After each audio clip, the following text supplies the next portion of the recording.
Bonsoir tout le monde et bienvenue à la conversation sur l'arthrite composée avec la douleur chronique et la fatigue.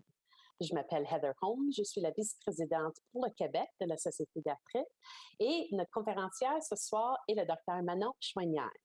Dr Chouinière est professeur au département d'anesthésiologie et de médecine de la douleur de l'Université de Montréal.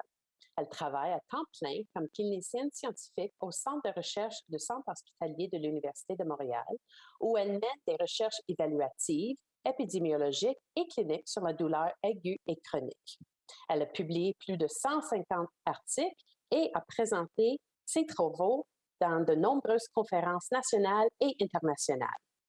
Elle est l'une des membres fondateurs du Réseau québécois de recherche sur la douleur. Elle est également l'un des membres fondateurs du Réseau canadien de la douleur chronique. Dr Chouinière, bienvenue parmi nous ce soir. Merci d'être parmi nous. Ça me fait le plus grand des plaisirs. Merci, c'est gentil. Alors, l'un des aspects les plus difficiles de l'arthrite est la douleur chronique et la fatigue qui accompagne souvent la maladie. Ce soir, Dr Chouinière va discuter avec nous, entre autres, des facteurs qui affectent les niveaux de douleur et de fatigue, de stratégies sur la façon de gérer votre douleur chronique et votre fatigue au quotidien, et comment communiquer votre douleur afin de recevoir un soutien et des soins appropriés. À la suite de sa présentation, Dr Chouinière répondra à vos questions. Je vous rappelle que cette conférence est enregistrée et que tous les participants recevront un lien vers l'enregistrement d'ici quelques jours par courriel. Avant de commencer, quelques informations logistiques. Si vous éprouvez des difficultés techniques, envoyez un courriel à info@arthrite.ca. Pour adresser votre question à notre invité, cliquez sur Questions-réponses au bas de l'écran. Nous essayerons de répondre au plus de questions possibles à la fin de la présentation. Vous pouvez aussi cliquer sur la fenêtre Converser, aussi au bas de l'écran, pour échanger avec d'autres participants et avec le modérateur de la Société d'arthrite. Pour quitter la boîte de questions ou de clavardage, cliquez sur l'icône rouge dans le coin gauche de la fenêtre. Alors, j'aimerais prendre un moment pour remercier Pfizer ainsi que nos autres commanditaires de la série webinaire Conversation sur l'arthrite.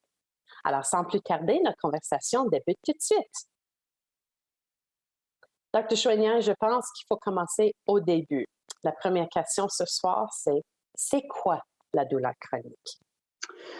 C'est une douleur qu'on définit qui persiste au-delà de 3 mois, qu'on considère comme le délai normal de guérison.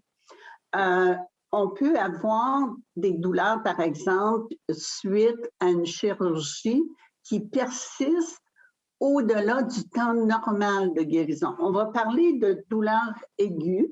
Ça va être un système d'alarme qui nous avertit qu'il faut protéger notre corps. Mais quand la douleur persiste au-delà du délai normal de guérison, on parle d'une douleur chronique. Ça peut aussi être une douleur qui est associée à un problème de santé physique chronique, comme par exemple l'arthrite rhumatoïde, de l'arthrose, ce type de... Ça, on parle à ce moment-là de douleur chronique secondaire.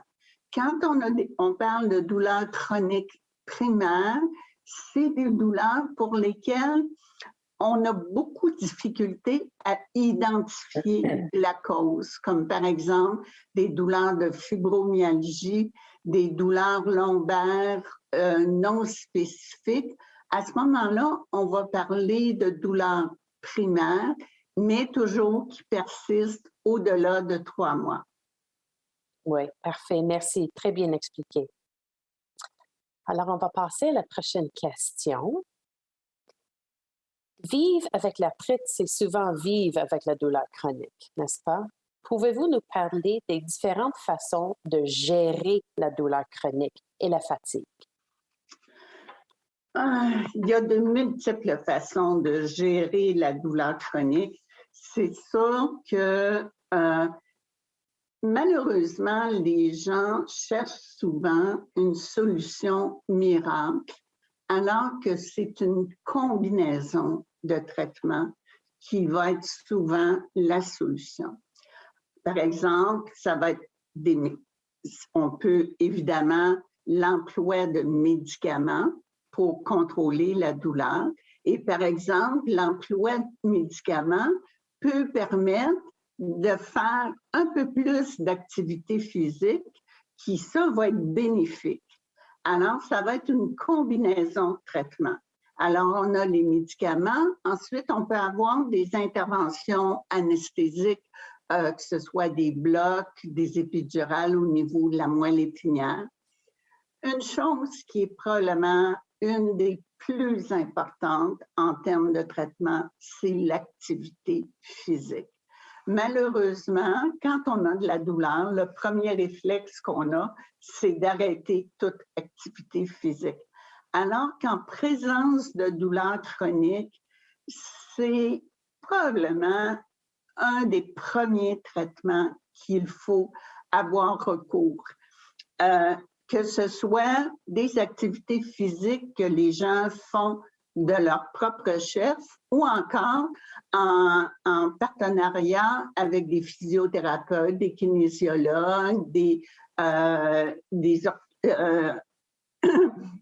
c'est ça, des gens qui interviennent en thérapie physique. Puis aussi, on sait que la douleur chronique, c'est pas juste une sensation physique, hein? Ça implique beaucoup de composantes, puis ça a notamment un effet important au plan psychologique. Et ça, malheureusement, on le néglige trop souvent et il faut souvent avoir des techniques pour mieux gérer les émotions, la composante psychologique de la douleur chronique. On pourra revenir un petit peu plus tard sur cet aspect-là. Il y a évidemment aussi tout ce qui est technique de relaxation, respiration, méditation, pleine conscience. Ça, c'est des choses qui peuvent aider considérablement à relaxer. Puis encore une fois, je répète, là, c'est une combinaison de traitements et il ne faut pas essayer d'aller chercher juste un traitement miracle, ce que malheureusement, beaucoup de gens qui souffrent de douleurs chroniques ont tendance à faire. C'est vraiment une combinaison de traitements. Ensuite, on peut avoir recours à l'application de chaud, de froid. D'autres aspects qui sont importants aussi, qui peuvent aider à gérer la douleur, c'est tout ce qui est ces groupes d'entraide qu'on peut retrouver, que ce soit au sein de la Société d'arthrite ou encore au sein de l'Association québécoise de la douleur chronique. C'est des gens qui se réunissent de façon périodique avec des animateurs qui sont dûment formés et où les gens peuvent exprimer et discuter de leurs préoccupations quotidiennes. Et enfin, et probablement un des aspects les plus importants, c'est tout ce qui est l'autogestion de la douleur. À savoir que c'est pas les personnes qui souffrent de douleurs chroniques peuvent avoir un impact considérable dans leur quotidien sur comment gérer leur douleur. Par exemple, avoir des bonnes habitudes de sommeil. Comme je parlais tout à l'heure, l'activité physique, bien gérer ses énergies. Et pour tout ce qui est autogestion de la douleur, il y a plein de ressources qui sont disponibles et notamment si vous allez sur gérermadouleur.ca, qui est un site de ressources d'autogestion de la douleur, de même que sur le site de l'Association québécoise de la douleur chronique, dont le site est douleurchronique en un seul mot, .org. Vous allez avoir une mine d'or d'informations sur comment gérer au quotidien des choses qu'on peut faire dans nos activités quotidiennes pour que la douleur soit mieux gérable. Très, très bien dit. Merci beaucoup. Pour faire un suivi, on a reçu beaucoup de questions sur le fait de bouger. Comme vous avez expliqué, c'est difficile, mais ça fait partie des solutions potentielles. Il ne faut pas arrêter de bouger. Avez-vous peut-être des exemples à donner aux gens qui nous écoutent? Qu'est-ce que ça veut dire bouger? Pour quelqu'un qui est en douleur, comment est-ce que je peux bouger? Bon, comme j'expliquais tout à l'heure, le premier réflexe qu'on a quand on a de la douleur, c'est de ne pas bouger. Mais quand on a de la douleur chronique, la pire chose qu'on peut faire, c'est d'arrêter de bouger. Parce que ce qui arrive à ce moment-là, c'est qu'on diminue nos capacités, on est plus fatigué, on fonctionne de moins en moins bien, puis à un moment donné, là, ça frôle le découragement. Alors, il s'agit de reprendre un rythme d'activité, mais de façon progressive, mais de le maintenir de façon régulière, parce que ça a de multiples effets, tant au plan physique que psychologique. Et comme je le disais tout à l'heure, c'est certainement un des premiers traitements qui s'avère le plus efficace pour gérer la douleur chronique, c'est d'augmenter son activité physique. Mais là, il ne s'agit pas, là, tu sais, souvent, on va voir des gens qui ont de la douleur chronique, puis là, ils ont un peu moins de douleur, puis là, ils commencent à faire le grand ménage, puis ils se lancent dans plein d'activités, puis les 3 jours qui suivent, ils sont complètement à plat. Il s'agit d'introduire l'activité physique de façon graduelle dans son quotidien, puis de débuter. Il ne s'agit pas de commencer à faire du sport, d'aller jogger. On commence avec des exercices simples, des exercices, des choses qu'on aime faire. Si on n'aime pas nager, bien, on ne va pas nager parce qu'on a de la douleur chronique, là. On prend des activités qu'on aime, puis on augmente, on se fait des objectifs simples et réalisables. Il ne s'agit pas de se dire, bon, je vais aller m'entraîner cette semaine. Non, je vais aller prendre une marche de 5 minutes cette semaine, 3 fois par semaine, puis la semaine prochaine, je vais augmenter à 10 minutes. Tu sais, il faut se donner des buts et des objectifs qui sont réalisables. Alors, puis, tu sais, c'est sûr que quand on va faire de l'activité physique, la douleur risque d'augmenter un petit peu. Mais si elle augmente, par exemple, sur une échelle de 0 à 10, qu'elle augmente de 3 à 5, puis après ça, qu'elle revient au 3, bien, c'est acceptable, là, hein? Puis, il n'y a pas aucune condition douloureuse, sauf quelques exceptions où l'activité physique est contre-indiquée. Au contraire. Très bien dit. Merci beaucoup. Alors, la prochaine question qu'on a reçue, quels sont les facteurs qui augmentent les niveaux de douleur? Et par la suite, on va parler des facteurs qui diminuent. Fait que pour débuter, quels sont les facteurs qui augmentent les niveaux de douleur? Bon, un des facteurs, c'est évidemment les stress de la vie quotidienne. Mais ça fait qu'on ait de la douleur chronique ou qu'on n'en ait pas, ça fait partie de la vie quotidienne et il s'agit de trouver des stratégies pour que le stress ait le moins d'impact possible. C'est sûr qu'il va en avoir un, mais qu'il va avoir le moins d'impact possible sur le quotidien. Puis ça, ben, c'est avec des techniques de relaxation, de méditation, qui peuvent aider à diminuer les impacts du stress dans la vie quotidienne. Un autre facteur qui peut aggraver, bien, comme je mentionnais tout à l'heure, c'est l'excès d'activité physique, là.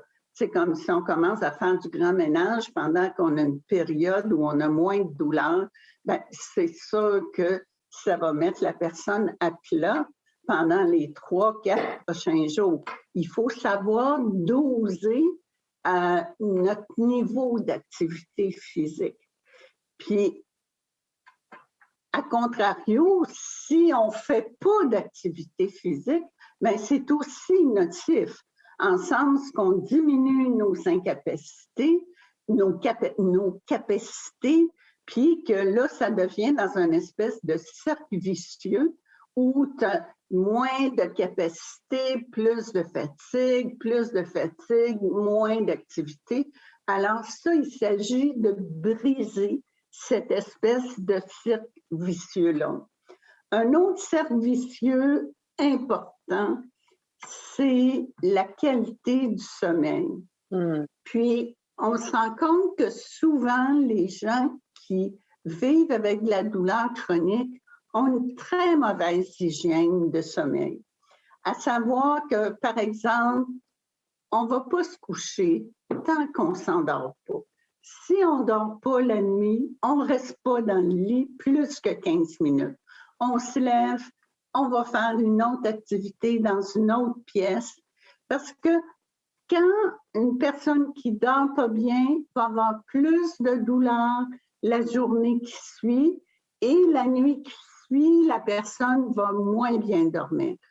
Alors ça aussi, c'est un facteur qui est extrêmement important. Puis c'est des choses que les gens n'ont pas besoin d'aller en thérapie pour apprendre à avoir une meilleure hygiène du sommeil. Comme je mentionnais tout à l'heure, tu sais, dans les sites où on parle d'autogestion de la douleur, souvent, pour ne pas dire la plupart du temps, on parle justement d'hygiène du sommeil, d'importance de l'activité physique. Tu sais, il y a beaucoup de choses que les personnes qui vivent avec la douleur chronique peuvent faire dans leur quotidien sans qu'ils aient besoin d'aller voir un médecin, un psychologue, un physiothérapeute, mais il s'agit de prendre sa vie en charge. Et puis, quand on a... Puis, une des choses, comme je mentionnais tout à l'heure, les gens cherchent souvent une solution miracle, alors que c'est une combinaison de traitements, mais c'est aussi de donner une direction différente à sa vie. Tu sais, quand on dit accepter, apprendre à vivre avec la douleur de façon positive, ça ne veut pas dire d'accepter puis encore moins d'abandonner. C'est au contraire de trouver des façons de vivre avec la douleur qui va faire en sorte que les personnes vont avoir une qualité de vie, vont avoir des plaisirs dans leur journée. Ouais. Alors, puis finalement, une des choses qui est absolument primordiale pour aggraver la douleur, ce sont nos pensées, nos attitudes, nos pensées, parce que c'est ça qui va conditionner nos émotions. C'est ça qui va faire qu'on va se sentir impuissant, anxieux, découragé, qu'on va avoir peur, qu'on va être triste, qu'on va être en colère, qu'on va être déprimé, qu'on va se sentir coupable. Autrement dit, c'est comme les émotions, là, c'est le fruit de nos pensées. Puis souvent, c'est pas juste pour les gens qui souffrent de douleurs chroniques, mais ce qui nous nuit le plus dans la vie, c'est nos pensées négatives. Puis il faut vraiment travailler sur cet aspect-là parce que ça vient conditionner notre bien-être quotidien. Oui, ça c'est très vrai. Je pense que vous avez mentionné le terme hygiène de sommeil à plusieurs reprises. Puis peut-être je prendrai juste une petite pause à vous demander d'expliquer qu'est-ce que ça veut dire, parce que je pense qu'un terme qui est peut-être moins connu des gens. OK. Quand on parle d'hygiène de sommeil, ça veut dire d'avoir des bonnes pratiques avant de dormir, puis durant le sommeil, puis au réveil. C'est, par exemple, d'essayer de se coucher à des heures régulières. Par contre, on ne va pas se coucher jusqu'à temps qu'on ait vraiment le sentiment là, qu'on va s'endormir. Parce que sans ça, l'idée, c'est de ne pas associer la chambre à coucher avec de l'anxiété. Tu sais, si on va dans le lit, puis on ne dort pas, puis là, le temps passe, puis là, oh mon Dieu, je ne dormirai pas encore, je ne dormirai pas encore. C'est mortel. T'sais. La même chose, les gens vont avoir des réveils matins, un réveil matin digital avec des gros chiffres là, rouges, là, puis que quand tu regardes ça, tu dis, mon Dieu, je ne dors pas encore, je ne dors pas encore. Puis la même chose, la nuit, si tu te réveilles, puis tu es plus que 15 minutes sans dormir, il faut se lever, parce que sans ça, on associe le lit à un endroit qui est anxiogène. Oui, ça c'est un bel exemple. Et je pense qu'il y a plusieurs personnes qui m'écoutent qui sont en train de faire des signes de tête comme ça. Oui, les gros chiffres rouges. Les gens qui souffrent de douleurs chroniques, là. Moi, des fois, j'ai des problèmes d'insomnie, là, puis je change de pièce, puis... c'est une très bonne idée, par exemple, de se lever puis de changer de pièce et de pas de rester à regarder l'horloge passer puis de voir les heures qui passent. Exactement, parce que ça fait juste augmenter l'anxiété, puis ça fait que on va s'endormir moins rapidement, alors que si on change de pièce puis on fait une activité relaxante, puis qu'on attend qu'on ait vraiment envie de s'endormir, bien souvent à l'intérieur de 15 minutes, ça va se produire, là.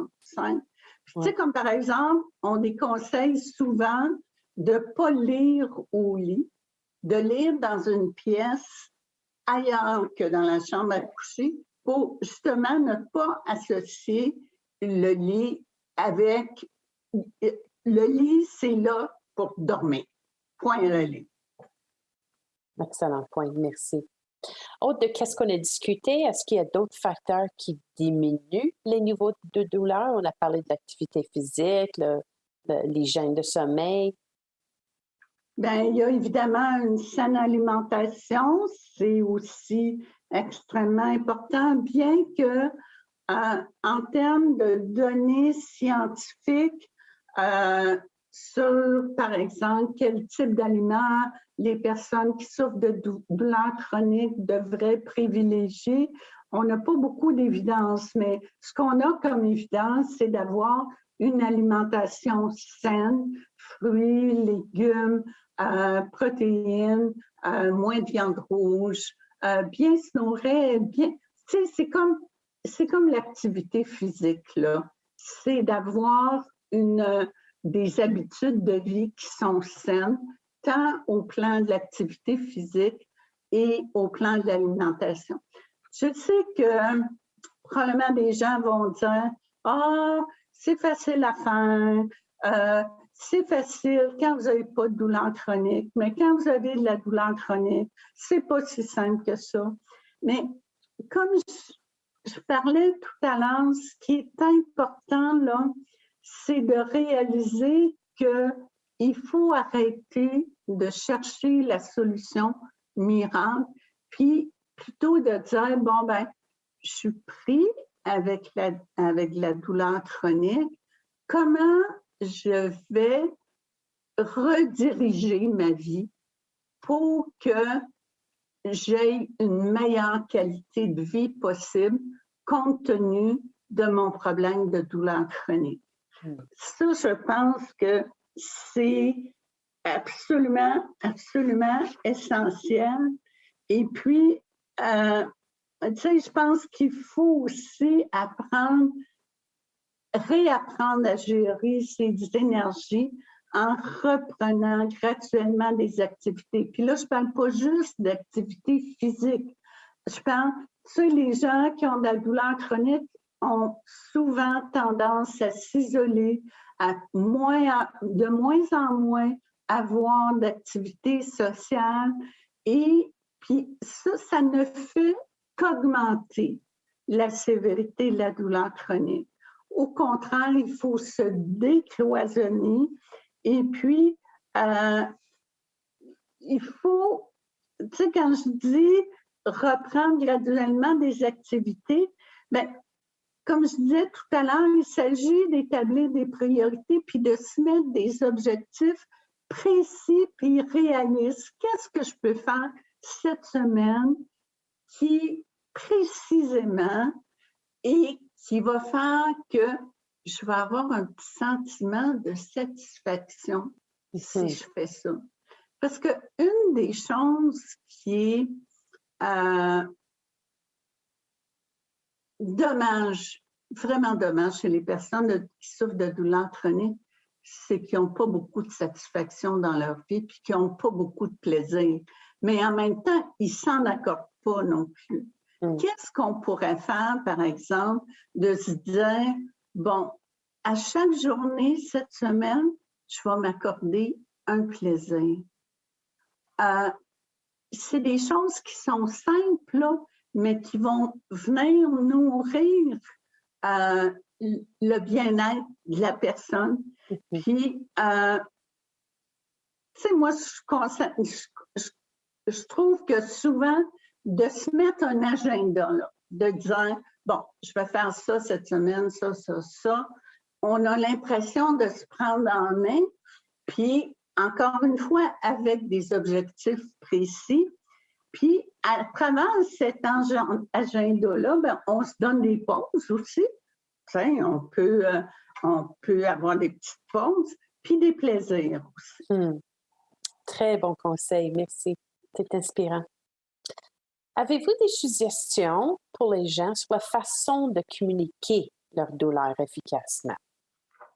Ça, c'est excessivement important. Parce que combien de patients sortent du bureau du médecin puis se disent « Ah, j'ai pas eu le temps de dire ce que je voulais dire, j'ai l'impression qu'on m'a pas compris. » Puis c'est vrai que c'est difficile de s'exprimer quand on vit avec la douleur chronique, puis quand on a des rendez-vous qui sont quand même restreints dans le temps. Alors, ce qui est important, là, premièrement, c'est d'arriver bien préparé, OK? Avant d'aller voir le médecin. On se fait un plan écrit, là, de ce qu'on veut discuter, puis de quelles questions on a, puis on les met en ordre de priorité. Ça, là, c'est primordial. Puis quand on arrive chez le médecin, ben, il ne faut pas attendre à la fin du rendez-vous pour dire ce qu'on a dit. Dès le début, là, on explique c'est quoi nos préoccupations, c'est quoi nos questions. Et autrement dit, on n'hésite pas là, de prendre la parole rapidement. Ce n'est pas obligé que ce soit le docteur qui vous demande pourquoi vous êtes là. C'est que vous prenez, autrement dit, comme on dit en bon québécois, là, vous prenez les devants. Puis, il ne faut pas hésiter à faire part de sentiments là, qu'on se sent fragile, qu'on se sent vulnérable. C'est pas un signe de faiblesse, là. Puis, ça fait partie de ce que vous devez expliquer à votre médecin. Puis, par la suite, ce qui est important, c'est de décrire votre douleur plus précisément. Puis, préparez-vous avant, là, à savoir, où ma douleur, comment elle a débuté, depuis combien de temps, est-ce qu'elle continue ou est intermittente, qu'est-ce qui la déclenche, l'aggrave, la diminue, puis est-ce que c'est des sensations de choc électrique, de brûlure. Essayez de mieux, là, puis ça, vous faites ça avant votre rendez-vous. Vous mettez ça sur une feuille de papier pour que votre médecin puisse bien comprendre c'est quoi la nature de votre douleur. Puis, essayez pas de minimiser votre douleur là, parce que vous avez peur qu'on pense que vous vous plaignez pour rien. Là. Vous êtes là pour avoir de l'aide, puis le médecin il est là pour vous aider. Alors, c'est extrêmement important de donner l'heure juste parce que ça va permettre aux médecins d'identifier quels sont les traitements les plus adéquats dont vous avez besoin. Une autre chose aussi que vous pouvez décrire à votre médecin, c'est qu'est-ce que vous faisiez avant, puis qu'est-ce que vous n'êtes plus capable de faire maintenant. Ça aussi, ça va lui donner des bons indices. La relation entre votre douleur et la qualité du sommeil, ça aussi, c'est très important. Autre chose à faire, demandez à votre pharmacien de vous imprimer une liste de vos médicaments que vous allez apporter avec vous, et puis dans laquelle vous allez aussi inclure les médicaments que vous prenez qui sont en vente libre, puis les produits naturels. Si vous avez eu des résultats d'examen, il faut aussi les apporter. Une autre chose, c'est qu'il y a eu des études qui ont montré que quand on va voir notre médecin, on retient à peu près 30 de l'information qu'il nous a dit. Oui. Alors, on prend des notes ou on amène quelqu'un, un proche, qui va être en mesure de, lui aussi, d'être témoin de ce que le médecin va avoir dit. Puis, si le médecin vous dit une technique que vous pouvez utiliser, c'est la technique de la reformulation. Vous dites à votre médecin, bon, si j'ai bien compris, vous me dites qu'avec ce médicament-là, je vais avoir tel et tel effet et que peut-être que j'ai des effets secondaires comme X, Y. Ça, c'est une technique qui vous permet qui vous assure que vous avez bien compris ce que le médecin vous a dit. Une autre chose, c'est que le médecin va probablement vous proposer différentes options, pas juste des médicaments. Puis s'il fait ça, là, il a parfaitement raison. Alors, ça prend une ouverture aussi, comme patient, de dire, bon, je ne m'en vais pas juste chercher la pilule miracle, mais peut-être qu'il y a d'autres choses que je peux faire aussi. Puis, tu sais, dans le fond, que ce soit vous, que ce soit votre médecin, tous les deux, vous cherchez la même chose, c'est votre bien-être. Puis, il s'agit de faire équipe avec votre médecin, puis en étant un petit peu plus proactif, puis en prenant un petit peu plus d'initiative, vous devenez un partenaire. Tu sais, vous n'êtes pas juste un consommateur de soins, là, mais vous êtes vraiment un partenaire, puis vous êtes activement impliqué dans votre condition, puis comment la gérer. Et que vous offrez de bons conseils. Merci beaucoup. Merci, merci. Alors, les questions rentrent. Il y a plusieurs excellentes questions qui sont déjà à présenter. Avant de passer à ces questions, j'invite les participants à visiter le site de la Société d'arthrite. C'est arthrite.ca, arthrite.ca, et à prendre connaissance de nos ressources sur les formes de traitement pour l'arthrite. Des liens complémentaires vous seront envoyés avec l'enregistrement de cette présentation aussi dans quelques jours par courriel, tel que mentionné. Alors, on va débuter la période de questions, Dr. Chouinard. Il y en a plusieurs, puis c'est des excellentes questions. Alors, je vais simplement commencer au fur et à mesure. Question sur les siestes. Est-ce qu'une bonne santé de sommeil inclut des siestes? si vous avez beaucoup de problèmes de sommeil, la première chose à faire, c'est d'éliminer les siestes complètement durant le jour. Si vous arrivez quand même à avoir une bonne qualité de sommeil, des siestes peuvent être tout à fait bénéfiques durant le jour, mais tant et aussi longtemps que ça ne gruge pas des heures de sommeil dans la nuit qui va suivre. Oui, merci. Une question sur...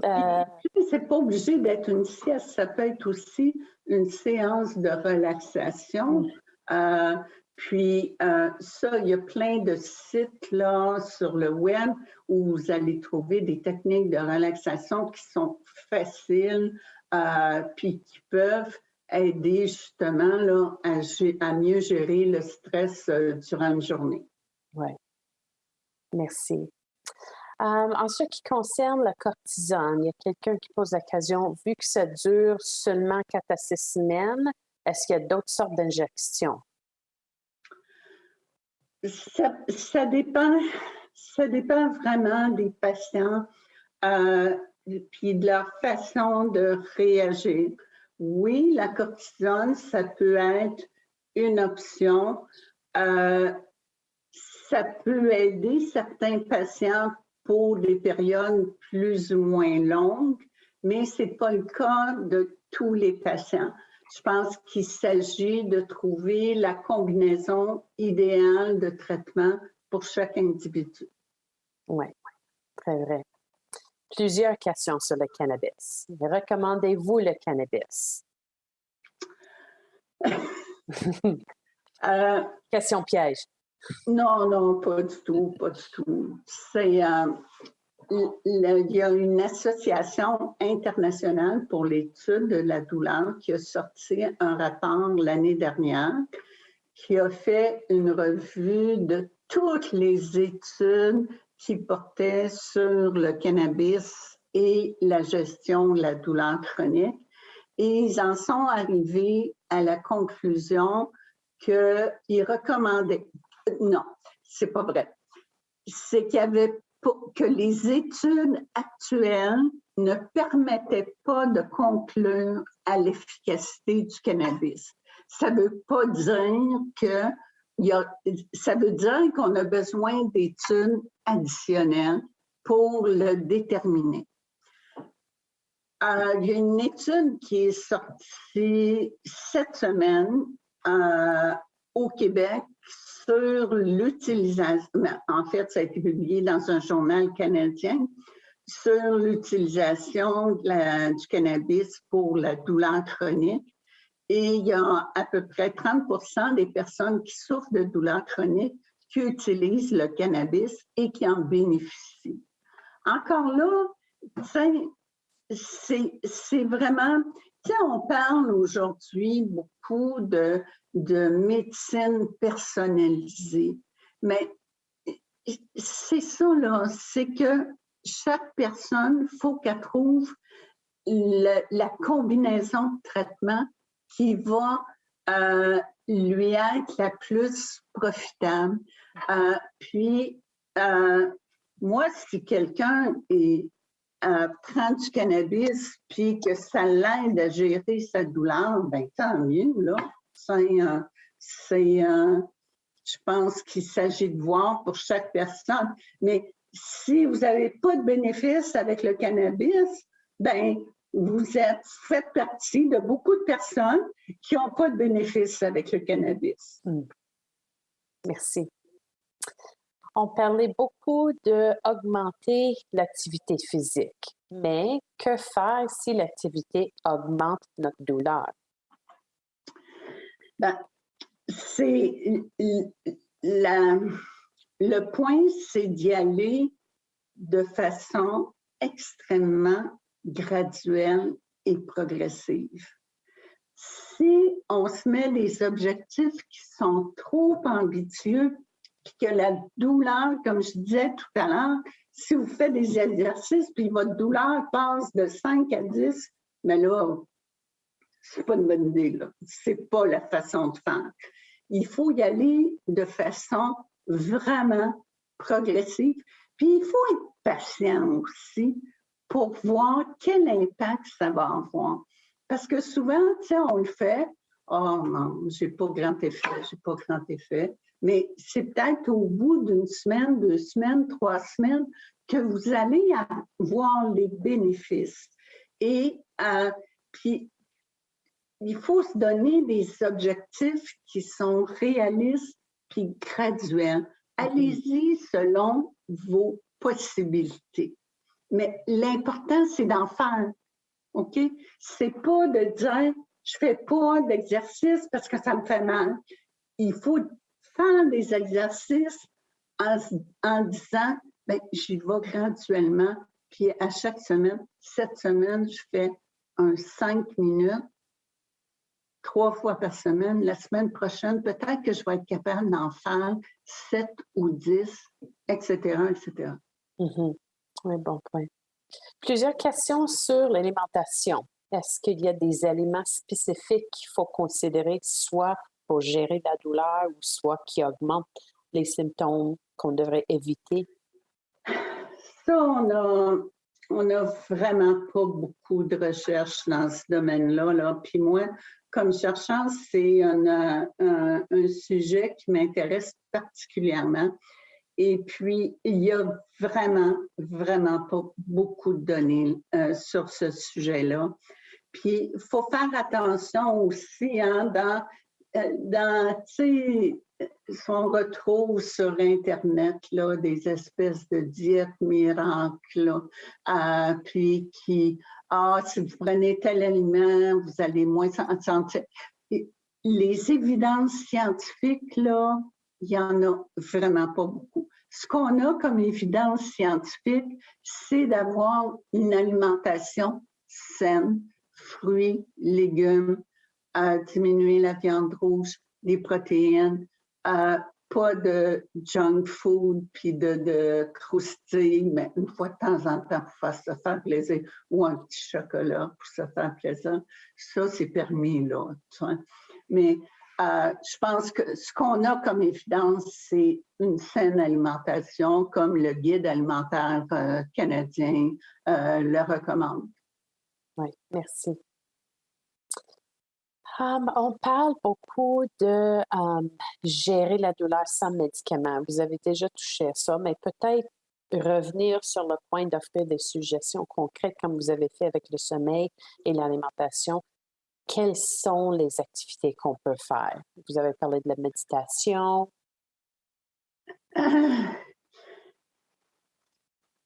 Dans notre société, on a comme une espèce d'aversion assez prononcée contre les médicaments. Moi, je ne prends pas ça des médicaments, je suis contre ça. Tu vois? Mais si les médicaments te permettent d'augmenter ton activité physique, puis que ça va te permettre d'être mieux, ben c'est un plus à considérer. Là. C'est pas mauvais de prendre des médicaments si les médicaments nous permettent d'être plus actifs puis d'avoir plus d'activité. Puis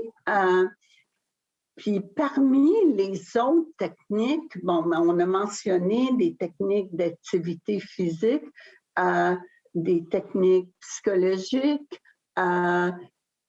puis moi, je crois beaucoup, et je crois que c'est vraiment sous-utilisé. C'est vraiment toutes les techniques d'autogestion. Comment les bonnes habitudes de sommeil, comment gérer son stress, comment on compose avec des émotions négatives quand on est... Je vous suggère, entre autres, d'aller sur... si vous tapez dans Internet dépliant ACCORD, ACCORD, douleur chronique, AQDC pour l'Association québécoise de douleur chronique, vous allez voir, il y a plein de documents qui aident, qui ont été conçus de façon scientifique pour aider les gens à mieux gérer leur douleur dans leur quotidien, là. Il ne s'agit pas de... Puis ça, à mon avis, c'est considérablement sous-utilisé. Oui, il faut utiliser des médicaments, des techniques physiques, des techniques psychologiques, de relaxation, méditation, mais il faut aussi organiser sa vie quand on réorganiser sa vie quand on vit avec la douleur chronique. Oui, oui. Puis il y a un lien direct avec la prochaine question qui est comment est-ce que les gens peuvent trouver la motivation de faire des changements, que ce soit l'exercice ou mieux manger, puis possiblement les ressources que vous venez mentionner peuvent être des outils. C'est une excellente question, vraiment une excellente question. Puis c'est un peu ce que je disais tout à l'heure, là, oui, c'est beau de dire ça, faire l'activité physique, oui, c'est beau de gérer ses émotions, mais ça ne me tente pas, là. Je pense qu'il faut juste commencer un petit peu, OK?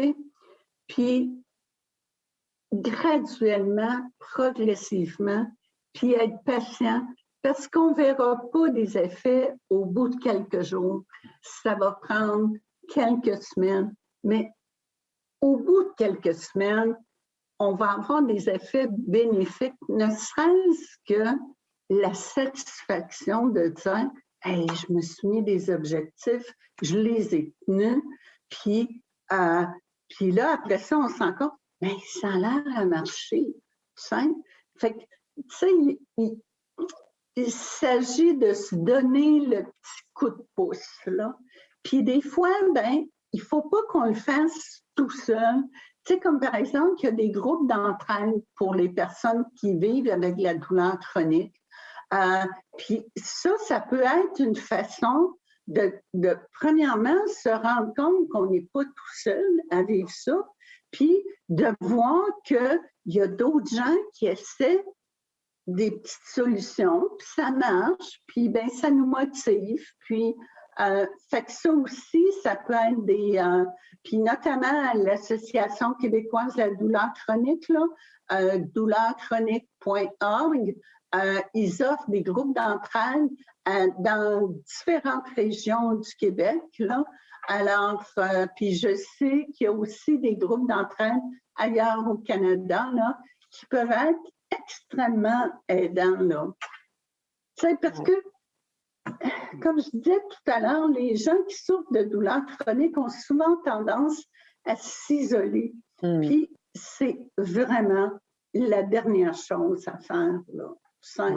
Parce que l'isolement, là, c'est la dépression, on tombe sur une pente descendante qui est vraiment difficile à remonter. Alors, avant de se rendre là, ou si on est rendu là, il faut donner juste un petit coup pour juste commencer. Merci, de bons conseils. Beaucoup de participants qui se plaignent d'enflure des mains et des doigts. Avez-vous des suggestions pour réduire la douleur et le gonflement? Je ne suis pas malheureusement rhumatologue ou orthopédiste. Je ne serais pas tellement en mesure de répondre spécifiquement à cette question-là. Okay. Mais je pense par contre que si on essaie parce que l'enflure va être aussi associée à une augmentation de la douleur. Alors, si on essaie d'utiliser des stratégies qui vont diminuer la douleur, ça risque aussi de diminuer l'enflure. Oui, c'est vrai. Quelles sont les options pour la douleur du milieu de la nuit lorsque l'effet de l'anesthésique s'estompe, mais que la prise d'un autre médicament vous rend groggy le matin? Tu sais, avec le brain fog. Oui. Pouvez-vous me répéter le début de la question? Je ne suis pas sûre que j'ai bien compris. Oui. Quelles sont les options pour la douleur du milieu de la nuit lorsque l'effet des médicaments achève, OK. mais que si on prend un autre médicament, ça nous donne un OK. effet groggy le matin? Il y a des médicaments qu'on appelle à effet prolongé. Plutôt que d'agir de 4 heures à 6 heures, ils agissent sur 12 heures. Alors ça, vous pouvez en discuter avec votre médecin pour voir si ça pourrait être une option pour ce type de médicament. Parce que j'imagine que si vous parlez de médicaments qui vous rendent groggy le matin, c'est probablement des médicaments de type opioïde comme la morphine. Mais il y a des formulations d'opioïdes qui durent 12 heures. Et ça, il faut en parler avec votre médecin. Puis pour pouvoir vous prescrire ce type de médicament, puis que vous n'aurez pas cet effet désagréable le matin. Parfait, merci. Y a-t-il des suppléments que je pourrais prendre pour aider à gérer ma douleur? Des suppléments. On parle de suppléments vitaminiques. J'imagine, oui. Encore une fois, je vais vous répondre la même chose que je disais antérieurement. On n'a pas vraiment d'évidence scientifique à cet effet-là. Il faut faire très attention à ce que vous voyez comme annonce sur Internet, où on vous fait des promesses là, de soulagement avec tel ou tel produit ou tel collier de noisetiers. Là. Il y a des personnes qui souffrent de douleurs chroniques là, qui peuvent dépenser jusqu'à 10 000 ou 15 000 $ par année à essayer toutes sortes de traitements qu'on trouve sur Internet et pour lesquels on n'a pas d'évidence scientifique. S'il vous plaît, faites attention à ce que vous retrouvez sur Internet et je pense qu'investir dans son argent, par exemple, d'aller voir un bon physiothérapeute plutôt que d'investir dans un collier noisetier, peut-être que ça va plus aider les gens. Oui. C'est une excellente transition à la prochaine question qui était, est-ce que vous recommandez la physiothérapie ou le massage pour gérer la douleur? Je pense que c'est des modalités qui sont absolument importantes, notamment pour ajuster un plan d'activité physique. Par exemple, un physiothérapeute va pouvoir vous assister à dire quel serait le meilleur programme d'activité physique. Est-ce que c'est des étirements? Est-ce que c'est du cardiovasculaire? Est-ce que pour adapter votre programme d'activité physique à vos besoins. Mais avant d'aller là, peut-être qu'on peut juste commencer par aller marcher 5 minutes, 3 fois par semaine. Puis, mais aussi, selon le type de douleur que vous avez, le physiothérapeute peut être extrêmement aidant en vous recommandant des exercices spécifiques que monsieur, madame, tout le monde, incluant moi-même, je ne pourrais pas être en mesure de vous le dire, mais les physiothérapeutes ont une expertise dans ce domaine-là. La même chose avec les kinésiologues qui sont des spécialistes en activité physique. Pour ce qui est des massages, encore là, ça peut être extrêmement aidant pour certaines personnes. Ça dépend des besoins de chaque personne. Moi, je connais des gens qui sont incapables de se faire masser. Ils détestent se faire toucher par quelqu'un qu'ils ne connaissent pas. Fait que ça devient une source de stress. Mais ça peut être aussi une modalité thérapeutique qui peut être extrêmement aidante. Malheureusement, au Québec puis ailleurs au Canada, les services de physiothérapie, de psychothérapie, de massage, c'est pas couvert par notre assurance publique, de sorte qu'il y a beaucoup de gens qui peuvent pas avoir accès à ce type de traitement, alors que ça pourrait être extrêmement aidant. On va espérer qu'avec la nouvelle réforme de la santé, du système de santé, qu'on va avoir un peu plus d'ouverture à cet effet-là. Une autre chose aussi qu'on oublie beaucoup, beaucoup, beaucoup, c'est comment les pharmaciens peuvent aider les personnes qui souffrent de douleurs chroniques. C'est des gens qui s'y connaissent en médicaments, qui peuvent vous aider à, entre autres, si vous avez des effets secondaires, et il y a de plus en plus de pharmaciens au Québec actuellement, je ne sais pas si c'est la même chose ailleurs au Canada, mais qui font une spécialité en gestion de la douleur. Et je pense qu'ils peuvent apporter énormément parce que le pharmacien, c'est quelqu'un qui est facilement accessible, que vous pouvez aller rencontrer dans votre pharmacie et avec qui vous pouvez discuter de votre médication. Oui, merci beaucoup. Alors, on vient à la fin et je ne vois pas d'autres questions qu'on n'a pas déjà répondues, mais peut-être juste afin de conclure de façon officielle, un petit résumé de vos conseils, s'il vous plaît, pour la bonne gestion de notre douleur. 3 ou 4 points importants pour que les gens puissent partir et retenir.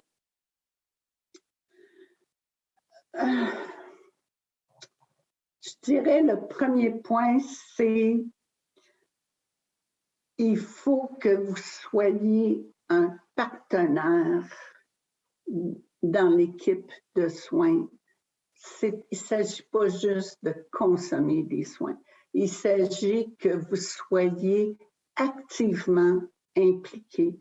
Puis ça, être activement impliqué, ben, ça suppose que quand vous allez voir votre médecin, vous lui posez vos questions, c'est quoi vos préoccupations, puis aussi d'être actif dans votre quotidien en termes d'activité physique. Je ne sais pas combien de fois je le dis là, mais c'est tellement important, tellement important.